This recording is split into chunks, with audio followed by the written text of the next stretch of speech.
Hey, everybody, this is Kevin Kautzman with the podcast Get This. It's the show about things people love, and I'm joined by guest Ryan Thomas Riddle. Ryan, how are you? I'm good. How are you doing, Kevin? Yeah, I'm doing all right. And keeping with tradition in the show here, it is Friday, July 31st in the foul year of our Lord, 2020. And I started this show last year, and that's kind of a Hunter S. Thompson thing, right? And I started saying that, and it seems to have become true, and I may need to change it. You're the cause. You're the reason. No. I'm not that narcissistic. But boy, it is a rough one, isn't it, man? And Ryan, where are you coming from? Where are you right now? I am currently holed up in San Diego, in the lovely suburb of Chula Vista, and it is hotter than heck. Right now. Okay. I went out for a walk just a while ago just to get out and get some sun, and man, I was drenched. Oh yeah, you came home and you were soaked. From I was just drenched, yeah. but I dolled myself up for this, so don't worry. Okay, all right, good. I don't want your ratings to plummet. Yeah, right. Yeah, it's that usual face for radio, all that stuff. Yeah, I nearly moved to San Diego for grad school, but I ended up in Texas. And I'll tell you what, when I first ended up on the campus at UT Austin, it was in the middle of August. And I'm from the north. I'm from North Dakota and then Minnesota. I lived around. And I thought, oh, this will be easy. I'll just go park, and go see a little bit of the campus. And so I parked at about 11 in the afternoon and started making my way across campus. And I didn't make it. I realized this is not joking. Yeah, it says it's 98 degrees. Now in Minnesota, if it's 98 degrees out, it's kind of a humid heat. Right. And you can kind of, the sun, you can make it. In Texas, forget about it. You're going to bake. Is it like that in San Diego too? It can be during the summer. It definitely can be in certain parts. Where I live, which is on the east side, I'm farther away from the ocean breeze. Mm-hmm. So it's very dry out here, very dry. And, it's just, the sun just beats down. Is that right? Whereas, if you live closer to like the ocean, like the downtown area or some of the beach areas, it's cooler because there's an offshore breeze. It's a beautiful part of the country. It is. It's very nice. I have what is called a love-hate relationship with my hometown. And I've made this clear before, so it's nothing I'm embarrassed to talk about.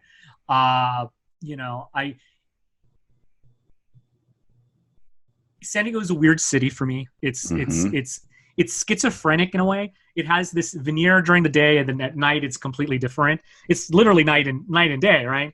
And when you're like me, you grow up and you're gay and you're liberal and you're like, I got to get out of this town. So I understand. I gotcha. I got to get out. So I moved to LA first, and then I went to San Francisco eventually. But it's a very beautiful town. It's very, very nice most times of the year. I can't complain because in the winter it's not that cold. It's a nice place to live. You kind of have to leave a place to find it, is a cliche, and I find that's true. Exactly. Yeah. And after I left, I didn't think I was going to come back, but I came back, and I'm here now for a while. I hope to move back to San Francisco within the next few years, but I'm helping out with my parents. They're getting older, so it's better that I'm sure. Well, that's good that you're doing that. I forget sometimes how great it is that obviously the United States has massive, massive problems. At the same time, we have so many different places that we can go. You can just get in your car and say, you know what, I'm moving to San Francisco, and in a week you can be in a rented room. Crazy roommates. Got to be careful. Make sure nobody cuts your head off. I've lucked out in my time with Right, yeah. I only had one crazy one in college. Okay. All right. That's a story I don't want to go into. That's a different story. All right. So I hope that person will listen to this because I don't want her to be like, I live with that guy. I remember that guy. Then it's her turn to come on. Yeah, right. She comes on, and this is great. I was the worst roommate and vice versa. This can be the first Get This podcast feud. Yeah, exactly. But I moved when I moved to the Bay Area. I just packed up my truck, At the time, I had an Xterra, an SUV, and I just shoved as much of my crap in there. Mm-hmm. And I drove up 8 hours to San Jose because I moved. I lived in San Jose first before I moved fully into San Francisco, and I got in my apartment by just finding it on Craigslist and sent a little deposit. I had friends that lived in the Bay Area. I said, "Go look at this apartment. Make sure I'm gonna not die, right? Or be in the safe area." And it puts the lotion in the basket. It puts the lotion in the basket. Yeah. Make sure there's no like scary psychos hanging out. So I moved up there, and it was a little rinky-dink studio apartment, $600 a month. Ugh. And at the time when I moved up there, I was only making about $500, $600 a week. I was making nothing. Wow. I was living a very artistic, bohemian lifestyle. Right. I mean, I had an air mattress, cardboard boxes for furniture. Oh man. My laptop. Cardboard boxes for furniture. Like, okay. I didn't have any furniture for the first year, right? Oh man. I just had an air mattress and boxes. And I lived on $2 chuck, cheese, crackers, and grapes. In San Francisco? No, well, in San Jose first. In San Jose. When I went to San Francisco, I had a better job. Gotcha. So I could actually afford to eat out and drink out and go to bars and sure, yeah, actually be a human, yeah. Because at that time I'd gotten out of journalism, so by that time I actually had a job that paid. When I worked in journalism, I was kind of like, oh my god, am I going to survive until the next month? Yeah, wild. But that's a job of passion. You don't do sure. That. Yeah. But yeah, it's like it was. Yeah, and then I finally moved to San Francisco, and I loved it there. I'm more of a city guy. I can't live in suburbs. I really can't live in suburbs. I'm torn right now about that. My fiance and I are expecting, and we're in downtown St. Paul right now. We had been living in Manhattan. We met in New York City. She was in Brooklyn. I was in Washington Heights. And then we came back and said, let's split the difference. Because, of course, the Twin Cities are great problems. Right. But at the same time, it's never going to be New York City, right? So we said, well, let's go into downtown St. Paul, which is a wild right now. The Citizen app in downtown St. Paul is hilarious. Like there was one thing last night, I tapped on it and it said, naked woman with fire extinguisher. like what? I'm like, yeah, it kind of makes sense. I'm like, yeah, it's pretty hot out right now. I don't know. Really wild. But now we're kind of torn, right? Next year, do we move to the suburbs? Do we so that's neither here nor there. But I feel you. The suburbs are a very particular mindset.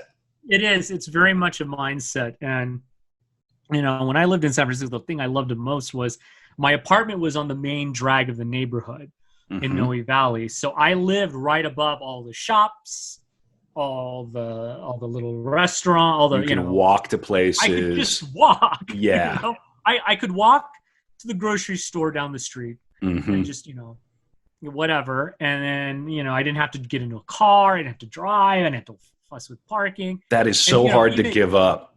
It's so hard to give up. And I only used my car on the work weeks because I had to drive to work. But normally I would not on the weekends. Never. I would just take public transport. I'd walk everywhere. San Francisco is very walkable. I one time walked from end to end, and it's 7 miles end to end. So I love that. Here it's like, if I want to go downtown, or if I want to get, if I want to go to this particular place to get food, I'm like, I gotta get in the car. Yeah, I'm totally the same way. I can completely relate. Well, I want to get to the thing you love that we're going to talk about in this episode. Before you do, I want to just really briefly mention the one time I was in San Francisco with a buddy of mine who at the time was working at Facebook. So we came up from Menlo Park to be in the city, and we took way too much edible. We had way too many edibles, and and we had such a giant freak out in his hotel room the morning after our wild night out. My buddy who will go nameless, was staring into the mirror, and he started saying, "Is this me? Is this my face?" And I'm riding it a little more. I'm like, "Yeah, man, yeah, it's you." He's like, "We can't take the train back. We can't take the train back." So I think we took a $200 Uber to get back because the level of freak out was so intense. You got to be careful with that stuff, kids. You Yes. cannot take too much. No. Yeah. Please moderate and really consider harm reduction. I'm a very big harm reductionist when it comes to drugs and if you're gonna do it great, but be careful, know what you're getting into. Absolutely. Well, this was the day after 420, and I remember it was 420, and I said to him, buddy, we can just call somebody and get some edibles delivered. He's like, what, really? I'm like, yeah, this is here in California. He goes, oh. So I made the call, and who should show up but a dude with he shows up right out of central casting. You couldn't make this up. If you put this in a TV show, you'd be laughed out of the writer's room. He showed up with dreadlocks, a Marley t-shirt, a dog with a bandana, driving a Prius, and he just opens up his little case in the back, and just perfect. What a great state California is. Oh yeah, and San Francisco is very, very. The cops don't care. That's not what they're looking for. They don't really care. They have bigger problems. Right? Sure.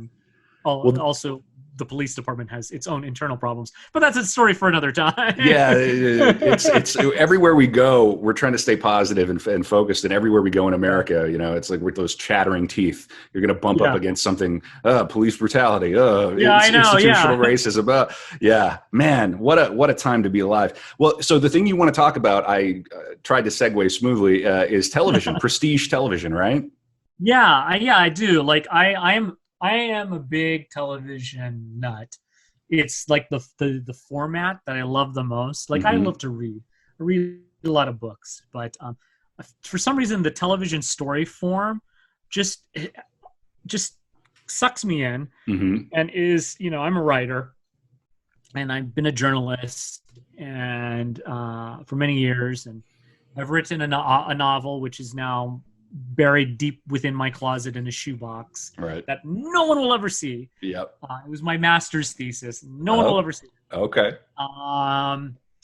But I've always wanted to write scripts, and I've been doing that for the last 5 years in various different ways. I wrote a pilot about 5 years ago, a science fiction pilot, which now I'm looking to turn into possibly a low budget feature because it's very self-contained. It's basically in a tin can in space. So I don't, there's no alien planets. There's no nothing. You're just in this submarine like atmosphere. So very contained. So it could be done on the cheap.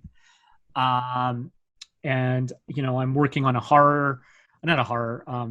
crime noir anthology teleplay right now, which is with another group of writers, and we're working together writing different scripts for this anthology idea.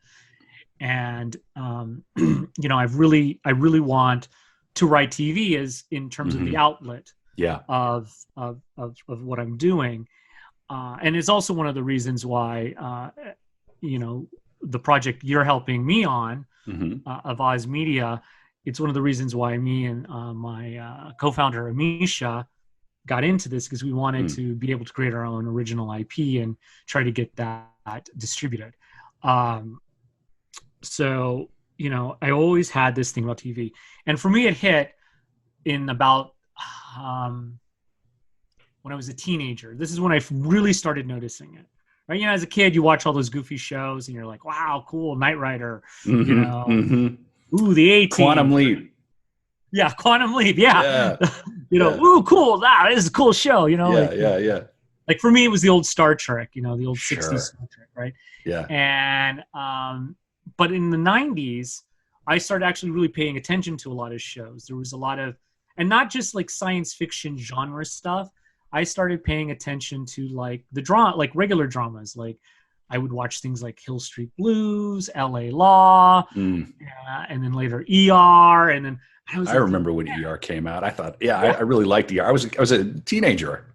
Yeah. Right. Yeah, but it seems so cool. Yeah, it was. Yeah, exactly. Yeah, it was like the 90s. Yeah, right. I'm not even myself. I'm still in my 30s. Okay. All right. But I started thinking like, man, television has so much potential, right? television has so much potential for storytelling, right? And then I started watching British shows. Oh, okay. Wow. Yeah. And then that really flipped the script for me. This was when I watched a show, and I don't know if you know it, but I don't know if a lot of people know it. And it's from the 60s. It's called The Prisoner, right? And it's just 17 episodes of this really weird, surreal spy show. Okay. But what it is it's this spy who resigns, and he gets sent to this place called the Village. And every week he's trying to escape the village, but also trying to learn who runs the village. But it's this very high concept, very weird. The location is fantastic. The design is just wacky. And there's nothing 60s, like it. Yeah, the 60s. There's nothing else like it on television at the time, except maybe the original Star Trek. I think the original Star Trek had that similar kind of wacky kind of motif style. But The Prisoner itself was almost like a high art on television. Yeah. I'm looking at it right now. I'm going to cue this in for my you quarantine. Can watch it on Amazon. I think you can watch the entire series on Amazon for free. Mm-hmm.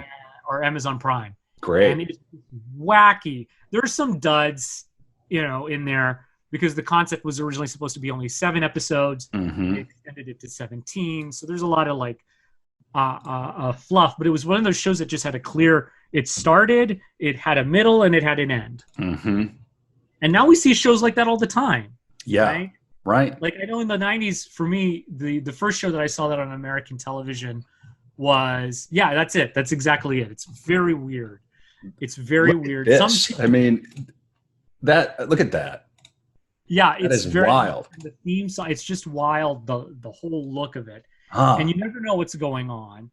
And, it's just one of those things that just like, when I watched it as a teenager, I was like, I could not get enough of it. I had to learn everything. I had to learn all the secrets. Okay. I had to read the scripts. Yeah. Very cool.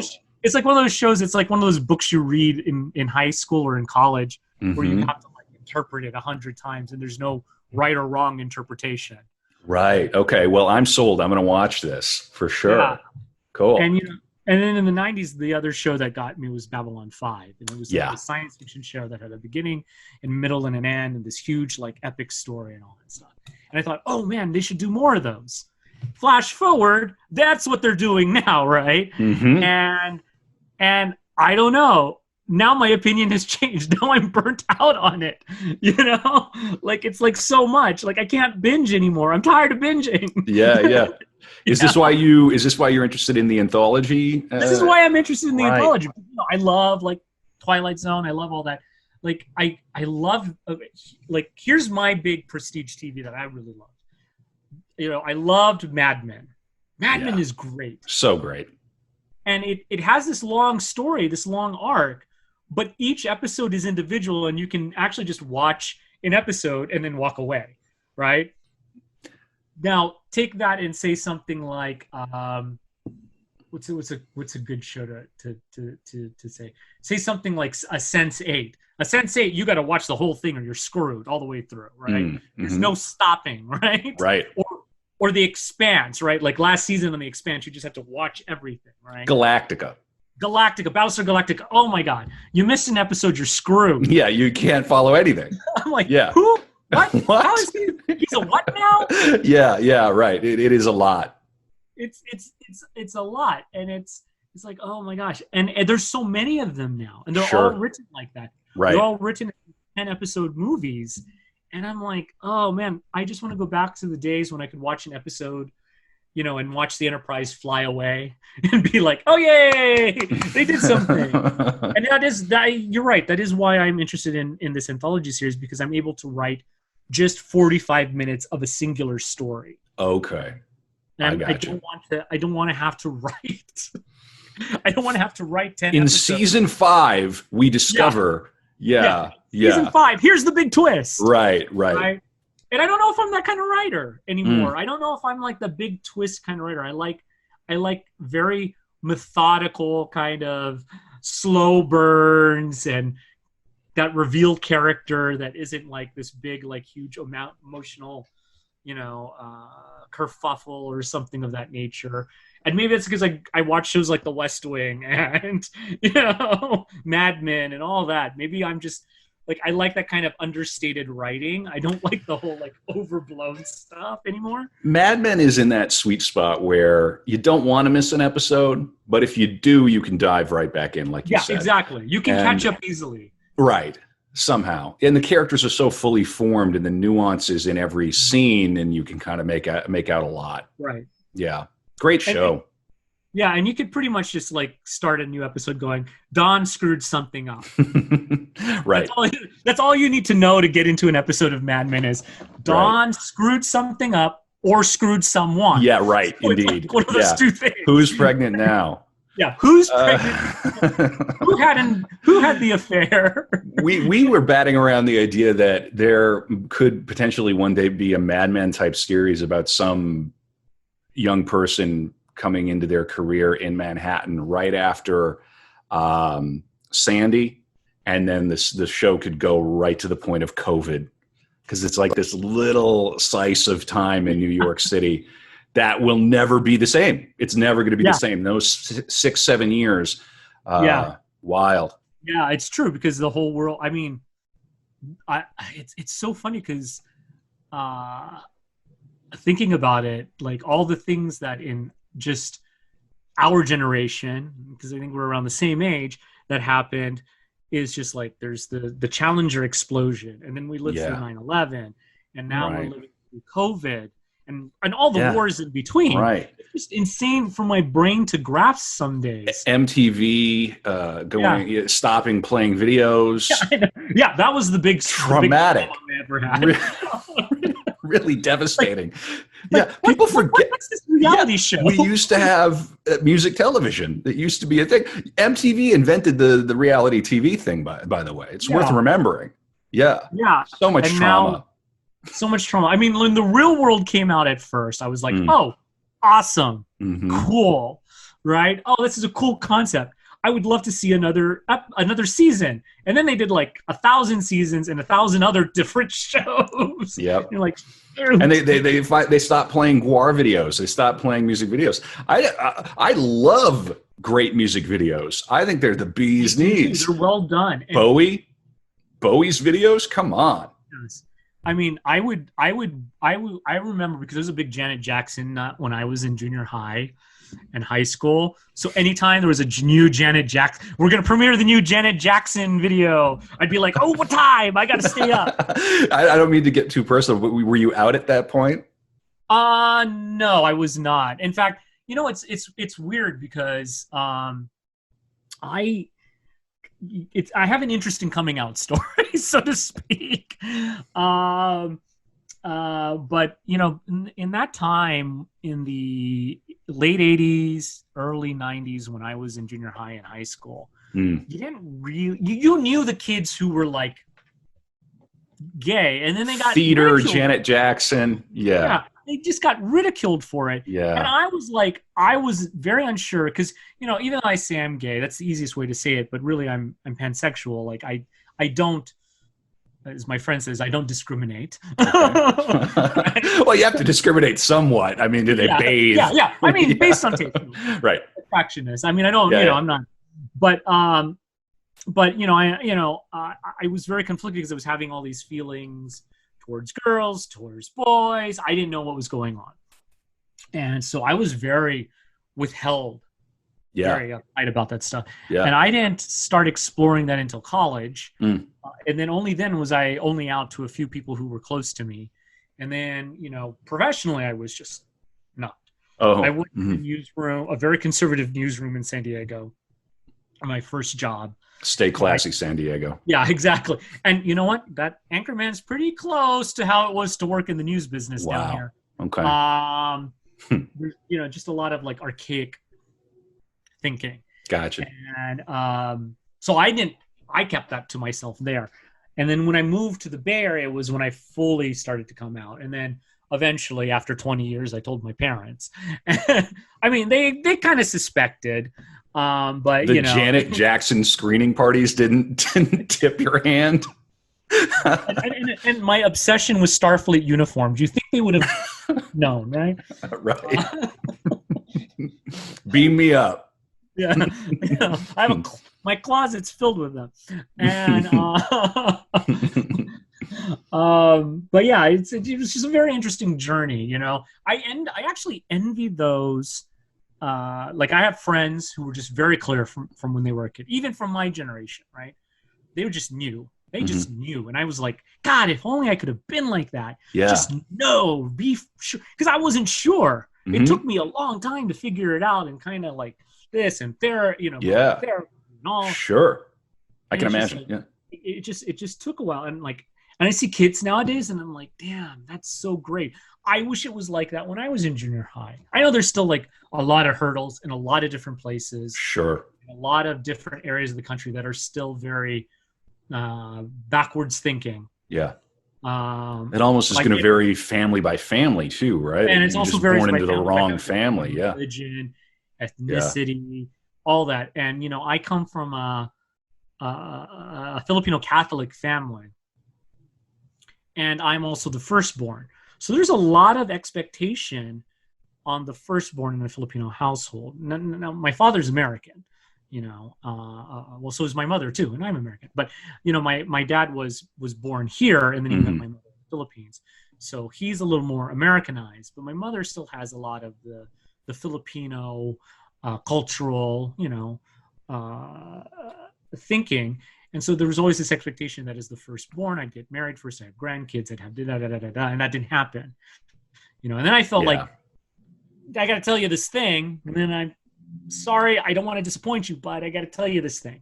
You know, but she was very understanding and, you know, very, very supportive. But, you know, it's just, you know, it is that cultural, sometimes that cultural imperative. And that's also one of the reasons why I took so long was, you know, I didn't want my mother to know for a long time. You know, I always used to say the two things that, you know, if my mother went to her grave not knowing two things about me, I'd be okay. And that's my sexuality and that I'm an atheist, you know, because those are the two big things that will break her heart. Yeah, right. I come from a Catholic family. I understand to a point. Yeah. Are there a lot of Catholics in the Philippines? It's the predominant religion because the Spanish conquered the Philippines, and they stayed there for about 500 years. So the Philippines and Mexico have almost a similar history, right? And we were conquered by the Spanish.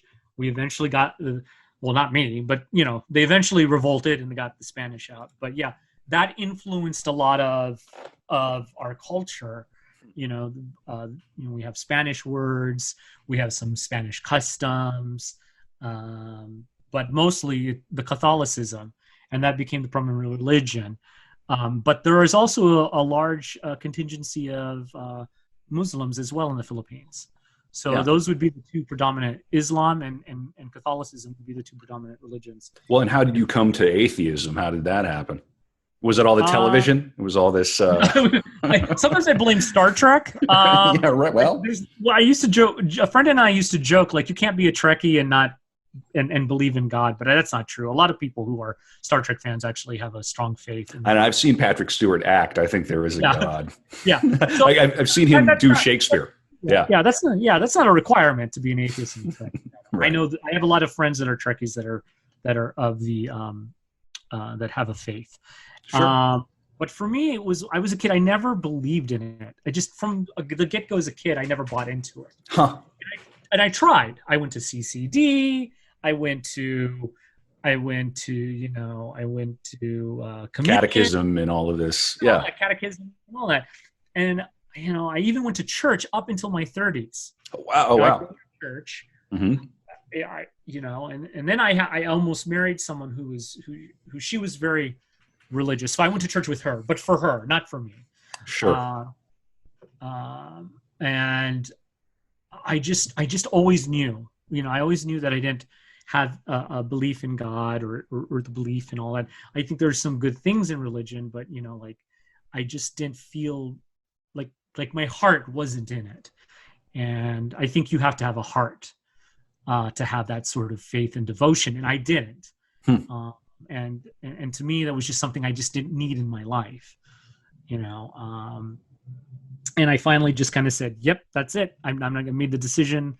I'm not going to participate anymore." Yeah, exactly. Yeah. And my mom, you know, like my mom sometimes has a hard time with it. She doesn't exactly understand it. She still thinks I, you know, like, "Oh no, you're gonna go to church." I'm like, "No, Eventually, yeah, no, yeah, yep. You know, I don't. And here's the thing about my atheism, because I really don't like the atheist that push it on other people. That says you have to not believe. I don't believe in God. It doesn't exist. I go, yes, it doesn't. I don't think God exists. But if you think God exists and you believe in it, that's your business. That's not mine, and it's not for me to push that on you. And I would hope you would respect me in the same way, that you wouldn't push it on me, your belief on me. That we can be friends. That we can get together. We can have fun. We can enjoy each other's companies, and have other things in common if we don't have that in common, right? But respect each other for having those beliefs or those. I'm inclined to agree. I think of it as almost kind of like vegetarianism, right? If you're into vegetarianism, that's fine. I don't need to hear about it at every turn, and we're going to be all right. I also tend to believe in what Gurdjieff said, the great mystic. Gurdjieff, he said, religion is not what a man believes, it is what a man does. And I think that's really critical. That's very good. I think that you got a lot of people, you have a lot of people going around thinking they're one religion, and in fact they're not. And we don't even, this is how ideology moves through the world. We don't even recognize that we're acting out the imperatives of a given ideology, because that's how they work. Right. You know, so. And then there's the unfortunate part of our society that uses religion as a mask for poor behavior. And I mean, we've seen that all throughout history. And we have people who say they believe in a certain tenet of things but yet act the opposite, and that's the unfortunate part. Yeah, without a doubt. Well, so I'm trying to think, when did that, so that you never really believed as a child, huh? So you just came, wow, that's so interesting. Usually you hear, well, I mean, I don't talk with too many people about this, but I think what ends up happening is sort of as a teenager, I think people start to rebel a little bit, and then they either stick with it or they maybe revert back. It sounds like you were just not in from day one. Yeah, I'd go to church. I'd be, I don't want to do this. Sure, I'll do it. It's really relatable. Yeah. Okay, whatever. And then, there's a comedian, a Filipino comedian.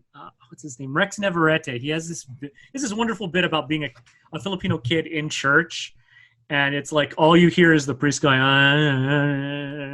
you're not really paying attention, and you're goofing off, and your mom's yelling at you, and all this stuff, and which is similar to my church going experience. This guy right here, hilarious. Oh, he's hilarious. Nice. He's hilarious. I look up his stuff on YouTube. He cracks me up all the time. And he makes that joke about, the mom's trying to pinch you and the kids are acting out. And that's my experience. Sit down, stop moving. And I just, I didn't get into it. And then here's the kicker. When I was in, Jalapeno is the it's almost 10 minutes long, so this isn't a clip show, so I won't play it, but I'll check this out after the show. Yeah, cool. Check it out. I went to see CD, and I remember the teacher was telling some story about the people from Nod. And then all of a sudden I just asked, I'm like, wait, I only thought Adam and Eve had 2 kids, right? Where did all these other now you're in trouble. And now I'm in trouble. And she's like, you don't ask those questions. Oh no, I remember that. But they should be encouraging that. That would, if they, And then I asked my mom, I go, I thought God rested on the 7th day. Why do we go to church on Sunday? She's like, don't ask those questions. So I just could never really get into it. My brain just could not stop. This doesn't make sense. This doesn't make sense. This doesn't make sense. It doesn't make sense to me. And I tried. I actually did try. I went to church. I went to I had my first communion. I went to mass. Yeah, When yeah. I first moved to LA, I went to mass every Sunday. Every Sunday I went to mass. And I would be sitting there going, why am I doing this to myself? Why am I doing this to myself? Because I was trying to please my mom. Sure. I wanted my mom to be happy with the son she had. I totally understand. I have an 11-year-old daughter. She's going through the steps of this. It's a thing you do almost. It's an obligation. You feel somehow obligated to do it. And we're expecting. I'm expecting my first with my fiance now, and it's the family with family's Catholic on all sides, and it's sort of like, well, we're going to do the baptism, and we're going to, but it's very strange, very strange. And you know what? I'm baptized. My brother's baptized. Sure, it happens. I mean, there's nothing that I could have done as a baby that could right. Right. Yeah. It's more about the first communion, and then of course confirmation. I was never confirmed, but. I think there's a part of it too that I do enjoy because there is that familial thing, right? There is something about it that brought my mom and my brother and me together, right? Mm-hmm. I love Christmas too. Like, here's the contradiction, right? Here's a lot of contradictions. I'm a human being, so I'm entitled to my contradictions. But I love Christmas. I love it. Who doesn't love? Yeah. It's like, oh yeah, I don't believe in that, but I love the holiday. I love the atmosphere. I love saying Merry Christmas. I love how everyone's happy. I love saying, even like Happy Hanukkah and all that. I just love that season. It is pretty special. Yeah, it's very special. And I know, like I could be a jerk and be like, well, historically, Christ was probably born closer to March and da da da da da. Yeah, right. Everybody loves that guy at the party. Yeah, everybody loves that guy at the party. Just drink some nog. Come on. Loosen up. Jeez. Guzzle some nog, buddy. Guzzle some nog. Well, what's a Pinoy? Is that a slang for, can I say that without sounding like a jerk? Yeah, you can say that. No, okay. It's Pinoy. Pinoy and Pinay are like vernacular for Filipino and Filipino. Gotcha. It's kind of like a common thing. It's like, and we say it a lot, although, now there's a larger movement in terms of being a little more inclusive, because Pinoy, Pinay, Filipino, Filipina is very masculine and feminine. And so to be a little bit more inclusive of like non-binary and all of that, there's a movement to say just Filipinx. And I think Latinx, the Latin community, the Hispanic community has already taken this. They say Latinx. Mm-hmm. So there's also a movement in the Philippines to do that. And I'm not going to get canceled for saying these words, am I? No, you're not. No. I had a friend once called me the whitest guy on the planet. No. I guess I'll take it. I'm German Irish. That's okay. I'm half white too. So yeah, all right. Yeah, half white. It's so funny, right? I get it. Yeah. Everybody's somewhere on the list of the espresso. We're all somewhere. We're all coffee. I mean, we're all from the same place anyway. We come from the same gene pool in Africa. So. Adam and Eve. Yeah, or Adam and Eve. And Adam and Eve, yeah. Well, so getting back to the prestige TV and stuff, what have you been binge watching during this crazy year? What have you been going back to? Okay, so I have been binge watching old stuff. Mm-hmm. I don't have the capacity to watch some new shows because it gives me anxiety, right? Because it's like I don't need that tension because I don't know what's going to happen tomorrow in the world. And I think that mirrors the one thing that I've noticed during quarantine is that nobody's meeting anybody new in the world, really. I guess through Zoom it's still happening. I'm busy with I do a web development agency. That's how we met. We should talk about Avaz Media. It's AVAAZ media.com. We're working on that project and all of that. And yet out in the world, everybody's wearing a mask. Maybe you go out to a restaurant, maybe you go out to a bar, you're trying to socially distance. You're not making new friends. So the same thing for television almost applies. It's like, I can't do anything new right now. Yeah. Which is weird because when quarantine started, I'm very active on Twitter. That's the social channel. I have a lot of friends because of Twitter, both that I've met in person and on video. What's your Twitter handle? At Ryan T Riddle. All right, we'll find you. And it's all Star Trek. All right, cool. And sometimes I get really mad at politicians. Right. Yeah, that's it right there. Okay, all right. Wow, that came up quick. Yeah, all right. I'll follow you right now. There you go, and I'll follow you back. Cool. All right. Yeah, you'd better. Yeah, but it's like that I've met, but that's how I found out about this horror anthology project. And I am, the guy who started it, great guy, Christian.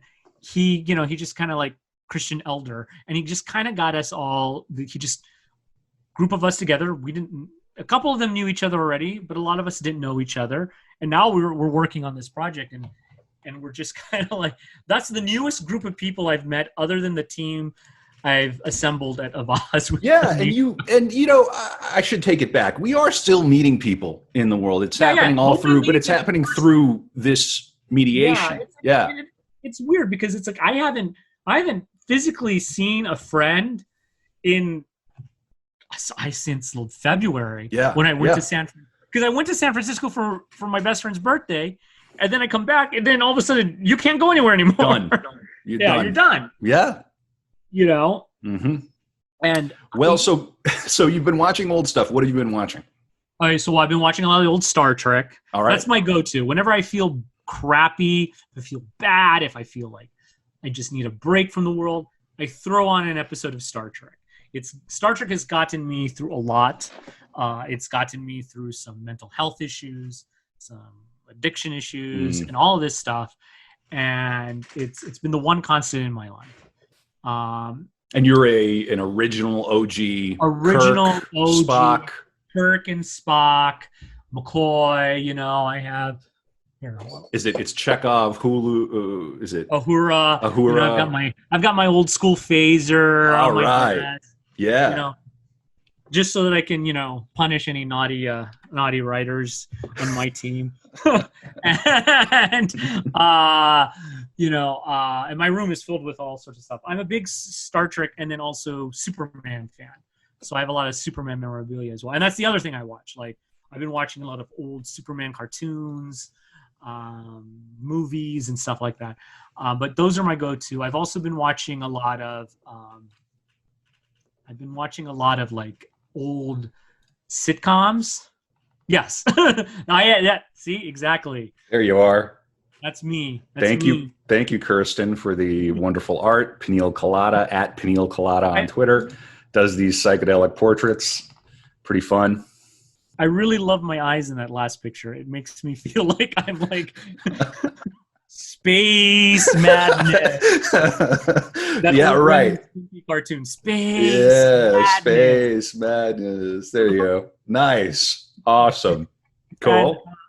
But I've been watching a lot of that. But I've also been watching a lot of old sitcoms, like Frasier. Okay.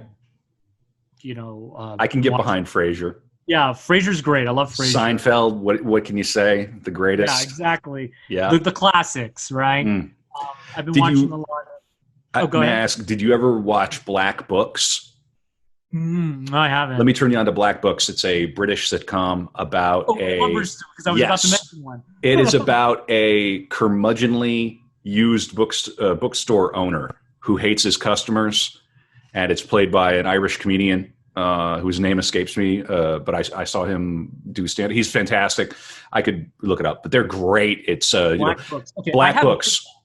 So if it's on BritBox, I will watch it. It will almost certainly be there. It is so funny. And I worked at a used bookstore for a period of time, so totally relatable. Anyway, you were saying? I also I worked at a college used bookstore. I didn't work at an actual used bookstore. This one was right off campus. I can still smell it, that old I was on the one in campus. Yep. I've been watching a lot of episodes of Are You Being Served, which is this raunchy British comedy from like the 70s to the 80s. And I mean, you couldn't You couldn't put that on the air today, I don't think. I think you'd get like tons of letters from every organization going, I don't know about this show. That's the good stuff. Right. So it's Dylan Moran, Graham Lennon, and he's quite famous. Yeah. Wonderful. Yeah. Black books. And, it's this used bookshop in London. I've spent quite a lot of time in London. That looks like I've seen that bookshop. I've been to London a few times in my day. Right. And I was last there in 2017. That looks like I don't know if it's the same one, but they all look the same. Doesn't it just give you a feeling of warmth and kind of... It does. Like, oh, man. Yeah. What was the one you were mentioning? Which is it? Are You Being Served? I've heard of it. I don't think you could get away with that show nowadays. Because it's double entendre in laced, or well, I should say more like single entendre. Well, is it anything like Fawlty Towers? It's a little bit, yeah, and it has a lot to do with like levels of class in Britain, especially back in those days where like, everything was very like you're up here and you're down here. Every last word out of your mouth was being listened to, so they could peg you within the social order. Right, exactly. There's a social order, and the powder keg of the store where they all work. There's very much the social order of like the department manager, the floor manager, the menswear manager, the ladieswear manager, and then all the subordinates. And that's where all the comedy comes from. Those interactions, and it's very like, and then they have like, which I think for me, he is the greatest gay icon. I don't think he's as well known as, some of the ones that get, like Libera, all this stuff, right? Elton John. But John Inman is just as Mr. Humphreys on that show. You don't know if he is or if he isn't, and they play with that a lot. But he's just like, he was my like great gay icon when I was a teenager. All right. He just makes me laugh. He just makes me, all this stuff. Yeah, it's a great show. That the other one I've been watching is the IT Club. I love the IT Club. IT Crowd. I love the IT Crowd. If you like the IT Crowd, you're gonna love Black Books. Okay, cool. Yeah, because IT Crowd just, oh my gosh, I love that show a lot. Like Maurice, just incredible. I've watched that show from beginning to end at least 3 times. Yeah, same here. There was a period of time where I wasn't working and just writing at home. And so that was on the TV as I'm like writing my scripts. Their friend, the goth, who's hiding in the back room the entire time. Although one new show that I have really gotten into, maybe because it isn't as serious or it isn't, it doesn't create a sense of tension in my chest, is What We Do in the Shadows. Ah, right. The guy from Concords. Yes. And that show is great. And it has Matt Berry, who was on the IT Crowd. Right. And Matt Berry did, what was it, Toast of London, which is pretty funny. Of London, which is great. Yep. And Toast of London has a Star Trek connection, too. Because one of the Clem Fandango was on Star Trek Discovery. Clem Fandango. And so whenever he was in a scene in Star Trek Discovery, I would tweet out, "This is Clem Fandango. Can you hear me? Can you hear me?" I did voiceover when I was living in London. So every time I watch that, I go, yep, I know what that's like. Very relatable. Let's talk about, for the last 5 minutes, real briefly, talk about Avaz Media and what we're doing here. I'm gonna put it up on the screen for those who are watching this. If you're just listening, we'll talk about it. And it's at avazmedia.com, AVAAZ media.com. And you co-founded this year, Ryan. So right, yeah. And Amisha, who's the founder, started this, and then she roped me into it.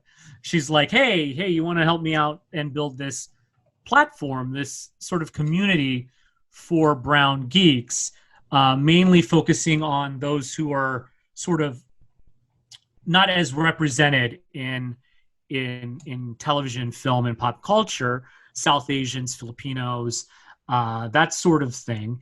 And that's how it first started. And, we're hoping right now we've got the site up. And you can view it, as Kevin said, avazmedia.com.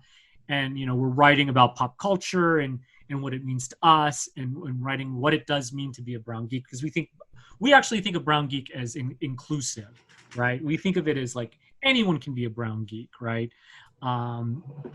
Even someone like you, Kevin, who you said is the whitest guy on. All right. Okay, I'll take it. Yeah. So, we want it to be an inclusive space for everyone, but we also want it to be able to tell people or have people who are typically marginalized in like Hollywood and in other avenues to have a place where they can see and tell their stories. And this really started because Amisha and I are very keen on telling our story, getting our story out. Because there are a lot of there's a great stride in representation now in Hollywood, both in animation and in television. And that's great. And we're slowly now starting to see some consideration behind the scenes. And we want to see more of that. I want to see more of that for sure. I would like to see shows that have diverse writers' rooms, that have a diverse staff. And so this project is near and dear to my heart because we're trying to create that for ourselves and hopefully be able to foster future talent as we go, as we continue to grow on and on. I think it's great, and I'm happy to be a part of it. With the web development. Spectacular job. Well, getting the site up. Yeah, that in itself is Herculean, right? Yeah, it's been a fun project, and I'm really happy with some of the design that we have behind it, and obviously it's just a start. So the goal is, you're going to launch a podcast for this as well. Is that coming? Yeah, we're going to launch a podcast. The first one, we're going to launch a couple of podcasts. One will be more of a like this, commentary, talk show, talking back and forth. But also we want to do one that's more of an original kind of dramatic show. And what that is still being figured out. I don't want to put the cart before the horse, but we are looking to try to do a podcast here in the next 6 weeks, at least the first episode of it, the pilot. And I'm working with a very young, talented writer, Tamara, and then another writer, Sim. And they've come up with a great concept that I think is going to be fantastic once we put it all together. And I think audio. There's a good audience for audio drama. We're in a golden age of television. Yeah. Still, it's gone on and on, which is fantastic because it used to be a place A-list people avoided. Oh, yeah. Now everyone wants to be in it. It's been the way for 10 years. Amazing, love it, and it's kind of weird because, like that, everyone was like, oh, cinema. And now it's all TV. Yeah. And cinema is where like the kind of like the more mainstream entertainment stuff is happening. Well, I loved as a teenager, one thing that got me through sometimes was Mystery Science Theater 3000. I am such a nerd for that. I've seen it live. I follow Joel on Twitter. What a great thing. And that's a great Minnesota represent, because that started as a public access show in the Twin Cities here. So pretty fun. There was I don't know, you might be able to find this I found it on YouTube. I don't, if I find the link again, I'll send it to you. But there was this guy who actually built the Satellite of Love out of Legos. Okay. Open up one end, and it's Joel and them with, the scientists giving them the whatever. And then you go to the back and you open up, it's the theater, and they're watching a movie. And all of it is made out of Legos, even the movie on the screen. Oh, I think I found it here. Let me pull it up. Yeah. And while I'm doing that, Ryan, tell people again where they can find you. Yeah, you can find me on Twitter at Ryan T. Riddle, and you can follow me there for more time and space adventures. Yes, that's it. Amazing. Yeah, and there's the cinema, the movie theater is right there. Amazing. And all the hallways to get there. Yep. And then you can also find me at avazmedia.com, where I've written a few articles, and you can also look me up on my own personal website, RyanThomasRiddle.com. Ryan, thanks for coming on the show. Let's do it again after your podcast comes out. The Avaz stuff takes off. We'll do it again in the future. But I really appreciate you coming on. This is great. No, this is great fun. Thank you for having me. Yeah, I hope it went fast. No, it did. I didn't even notice that an hour went by. Yeah, there you go. All right. So it's one one less hour we have to spend in our own heads during the year 2020. Exactly. Exactly. And I'm Kevin Kautzman. This is the Get This podcast, where wherever you find your podcasts, it's getthisShow.com, iTunes, Stitcher, Spotify, now YouTube. And I appreciate you listening, watching, wherever you are in the world. Take care of yourself. Beam me up, Ryan. There you go, buddy. Later. Take care, man. Nice work. All right, later. Thanks. Yep.